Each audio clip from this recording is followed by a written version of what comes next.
எதை பார்த்தால் கோபம் வருகிறது, எதை பார்த்து சிரிப்பு வருகிறது?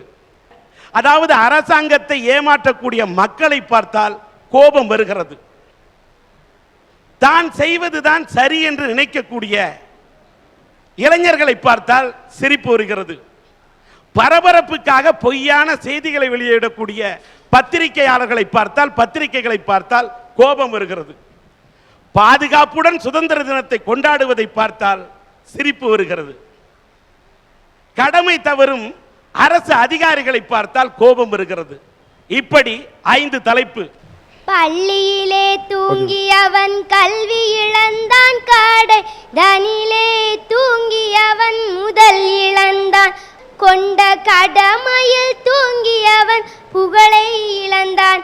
சார், கொண்ட கடமையில் தூங்கியவன் தன்னுடைய புகழை மட்டும் இழக்கவில்லை, தன் நாட்டிற்கும் மக்களுக்கும் தீராத துயரத்தினை விளைவிப்பவர்களாக ஆகின்றனர். அந்த கடமை தவறுகின்ற ஒவ்வொரு துறை அதிகாரிகளின் மீது எனக்கு கோபம் வருது சார். நீங்க நினைக்கலாம் நான் எல்லா அதிகாரிகள் மேல கோபப்படுறேன்னு, ஆனா நான் எல்லா அதிகாரி மேல கோபப்படல சார்.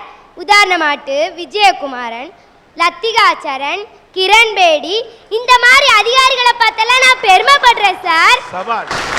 தன்னுடைய கடமையை மறுக்கிறாங்களே, அதை செய்யறதுக்கு தவறுகிறாங்களே, அந்த அதிகாரிகள் மீது தான் சார் எனக்கு கோபம் வருது. சார், கும்பகோணம் தீ விபத்து ஏற்பட்டுச்சு, அதுக்கு காரணம் என்ன சார்? 93 குழந்தைங்க இருந்துச்சு, அதுக்கு காரணம் என்ன? பாதுகாப்பான கட்டிட வசதி இல்லை. பாதுகாப்பான கட்டிட வசதி இல்லைன்னு தெரிஞ்சும் அங்க உள்ள அதிகாரிகள் அந்த பள்ளிக்கூடம் நடத்துவதற்கு அனுமதி வழங்கினாங்களே, அந்த அதிகாரிகள் மீது எனக்கு கோபம் வருது சார். இதன் மூலம் என்ன தெரியுமா சார் தெரியுது? அந்த 93 குழந்தைங்க இந்த சமுதாயத்துல 93% அதிகாரிகள் கடமையை தவறிக்கிட்டு இருக்கிறாங்கிறத சொல்லிட்டு செத்து போயிருக்காங்க சார். எனவே இந்த மாதிரி கடமை தவறுகின்ற அதிகாரிகளை பார்த்தா எனக்கு கோபம் தான் சார் வருது. வாழ்த்துக்கள். 93 குழந்தைகள் உயிர் பலியானது கண்டிக்கத்தக்கது. ஆனா அதுக்காக 93% அதிகாரிகள் கடமை தவறி செயல்படுறாங்கன்னு சொல்றீங்க. சதவீத கணக்கு பார்க்க முடியாவிட்டாலும் கடமை தவறக்கூடிய அதிகாரிகளும் இருக்கிறார்கள், நல்ல கடமையாற்றக்கூடிய அதிகாரிகளும் இருக்கிறார்கள். இளைஞர்கள்லாம் இப்படி இருக்கணும்னு ஒரு கவிஞன் ஒரு கவிதை எழுதினாங்க, அதை சொல்றேன். சொல்லு. பிள்ளைகள் வாழ்க்கை பிழையாகாமல், மனையவள் வாழ்க்கை மாண்பு கெடாமல், இல்லை என்றொரு நாள் இல்லாமல், இன்றும் என்றும் ஆசை வராமல், தொற்று நோய்கள் பற்றி விடாமல், முதுமை துயரம் மூண்டு விடாமல், என்றும் 16 இளமை வழங்கு, இப்பணி தொடர அற்புதம் காட்டு. அழகான கவிதையா சொன்னாங்க சார். தாய்மொழியாகிய தமிழ் மொழி உனக்கு கற்றுத்தந்த உன் தாய் தந்தையை மனதார பாராட்டுகிறேன். ஆனா இன்னைக்குள்ள இளைஞர்கள் எப்படி சார் இருக்கிறாங்க? அப்பா சொன்னாரு பையன்ட்ட 100க்கு 90 எடுக்கணும்டா அப்படின்னு, அவனும் உடனே இதோ எடுத்துறப்பா அப்படின்னுட்டு ஏடே அப்பா எடுத்துட்டேன் அப்படிங்கிறான். என்னடா இன்னும் பரிச்சையே வரலையே, அதுக்குள்ள எப்படிடா மார்க் எடுத்தான்னு கேட்டா அவன் சொல்லுவான், அப்பா உங்க பாக்கெட்ல 100 ரூபாய் வச்சிருந்தீங்க, அதுல இருந்து 90 ரூபாய் எடுத்துட்டேன்பா அப்படிங்கிறான். அதுக்கப்புறம் இன்னொரு அந்த இளைஞன் அப்பாட்ட சொல்றான், அப்பா நான் காந்தி மாதிரி வரணும்னு ஆசைப்படுறேன்னு. யான் அப்பா பெருமைப்பட்டு இவ்வளவு நேரம் நம்மகிட்ட ஏட்டிக்கு போட்டியே பேசிக்கிட்டு இருந்தான், காந்திய மாதிரி வரணும்னு ஆசைப்படுறானேன்னு சொல்லி அவன்கிட்ட நீ எதுக்காக காந்திய மாதிரி வரணும்னு ஆசைப்படுறேன்னு கேட்டாங்க. அதுக்கு அவன் சொல்லுவான், காந்திக்கு தான் 18 வயசுலயே கல்யாணம் கிடைச்சிச்சுல, எனக்கு 19ஆவது கண்டுக்கிடவே மாட்டாங்கிறா சார். இப்போ மகாராஷ்டிரா மாநிலத்துல பழங்குடி மக்கள் மாணவர்கள் படிக்கக்கூடிய ஒரு பள்ளியில அந்த பள்ளி மாணவர்கள் யாராவது இறந்தா ஒரு 15 நாள் லீவ் விடுறது வழக்கமா இருந்து சார். கேவலம் ஒரு 15 நாள் லீவுக்காக கூட படிக்கக்கூடிய மாணவர்களையே 3 இளைஞர்கள் சேர்ந்து கொண்டிருக்காங்க சார். இந்த மாடிப்பட்ட இளைஞர்களை நினைக்கும் போது எனக்கு வேதனை கலந்த சிரிப்பு தான் சார் வருது. ஓகே. உலகத்துல ஒவ்வொரு நாட்டுக்கும் ஒரு தேசிய கொடி இருக்கு. ஆனா எந்த நாட்டு தேசிய கொடிக்குமே இல்லாத ஒரு சிறப்பே நம்ம நாட்டு தேசிய கொடிக்கு இருக்கு. என்ன தெரியுமாங்க ஐயா? சொல்லுங்கம்மா. நம்ம கொடியில மேல இருக்கே காவி நிறம், இந்துக்களுக்கும் இந்தியாவுல பங்குண்டுன்னு சொல்லுது. கீழே இருக்கே பச்சை நிறம், இஸ்லாமியர்களுக்கும் இந்தியாவுல பங்குண்டுன்னு சொல்லுது. இடையில இருக்கே வெள்ளை நிறம், கிறிஸ்தவர்களுக்கும் இந்தியாவுல பங்குண்டுன்னு சொல்லுது. நடுவுல இருக்கே சக்கரம், புத்த மதத்துக்கும் இந்தியால பங்குண்டுன்னு சொல்லுது. இப்படி எல்லாருக்குமே இந்தியால பங்குண்டுன்னு உலகத்துக்கே எடுத்து சொல்லுச்சே நம்ம இந்திய சுதந்திரம். அப்படி இருக்கிற சுதந்திரம் இன்னைக்கு எப்படி தெரியுமாயா இருக்கு? அரசியல்வாதிக்கு கட்சி மாற சுதந்திரம், அரசு அதிகாரிக்கு லஞ்சம் வாங்க சுதந்திரம், போலி சாமியாருக்கு ஏச்சு பொழைக்க சுதந்திரம், நடிகருக்கு நடிகை தொப்புள்ள பம்பரம் விடுறதுக்கு சுதந்திரம்.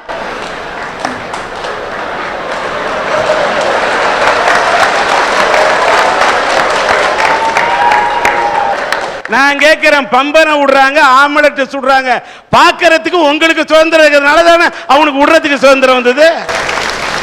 இத பார்த்தோன்னு தான் ஒரு கவிஞன் சொன்னா, அண்ணலே உன்னையே உருக்கி சுதந்திரம் என்றொரு மோதிரம் செய்து தந்தாய், அணியும் போதுதான் தெரிந்தது நாங்கள் விரல்களே இல்லாத தொழுநோயாளிகள் என்று. இப்படித்தாயா இன்னைக்கு நம்ம நாட்டில் இருக்கு சுதந்திரம்.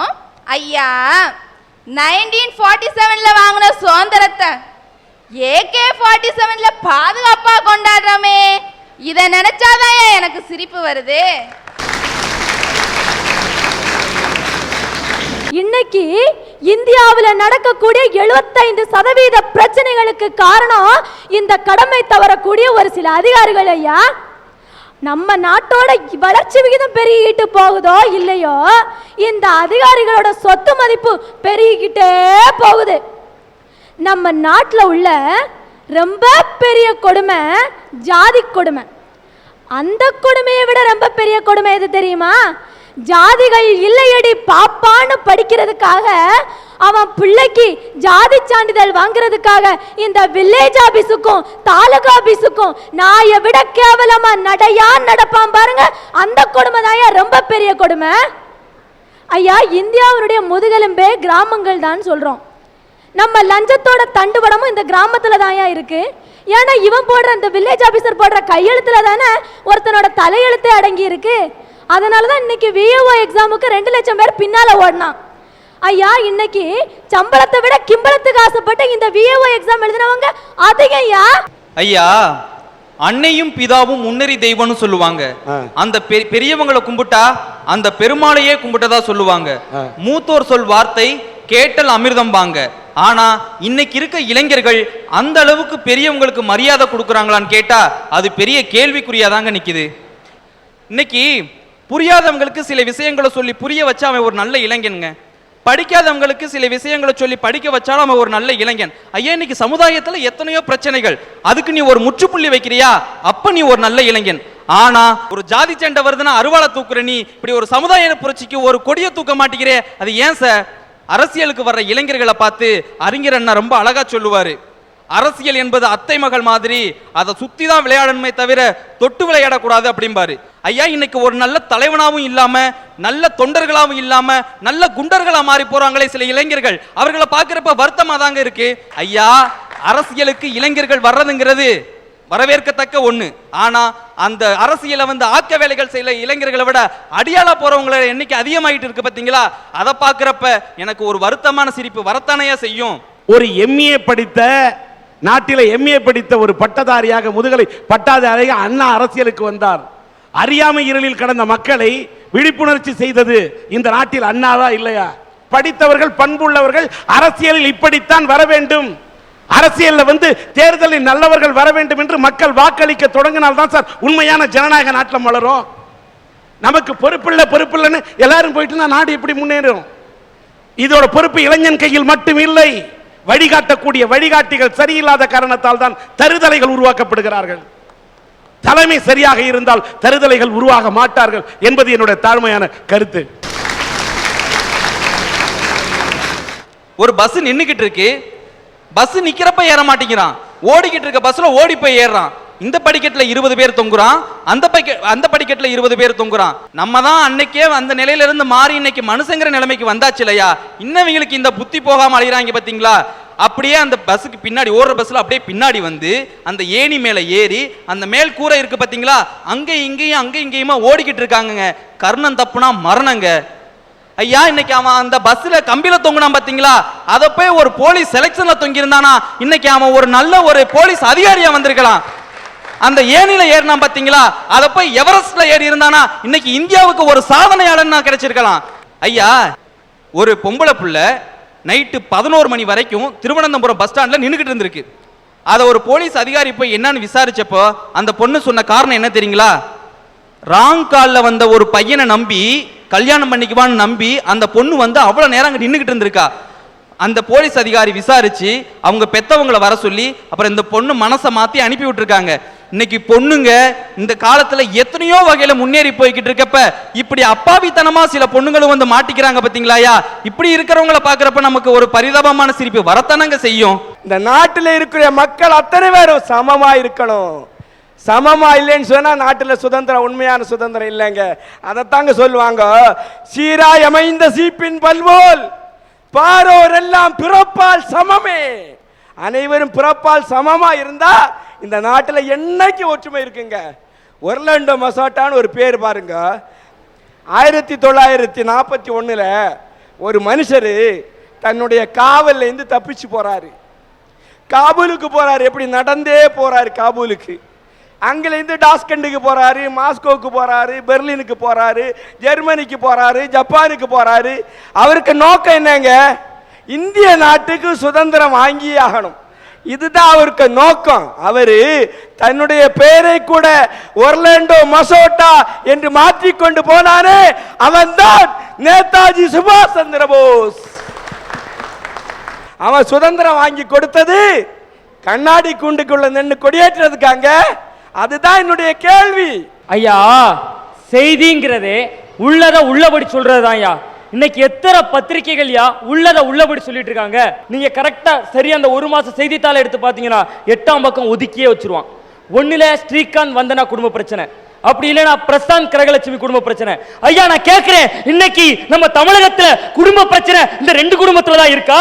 எத்தனை குடும்பத்துல குடும்ப பிரச்சனை இருக்கு? இந்த கூடி இருக்கவங்களுக்கு தெரியும் எத்தனை குடும்பத்துல குடும்ப பிரச்சனை இருக்கியா. அந்த குடும்ப பிரச்சனை தீர்க்கறதுக்கு வழி என்ன நினைக்க எழுதிருக்கானயா? அந்த பிரச்சனை எல்லாம் எழுதுனா மக்கள் வாங்கி படிப்பாங்களா?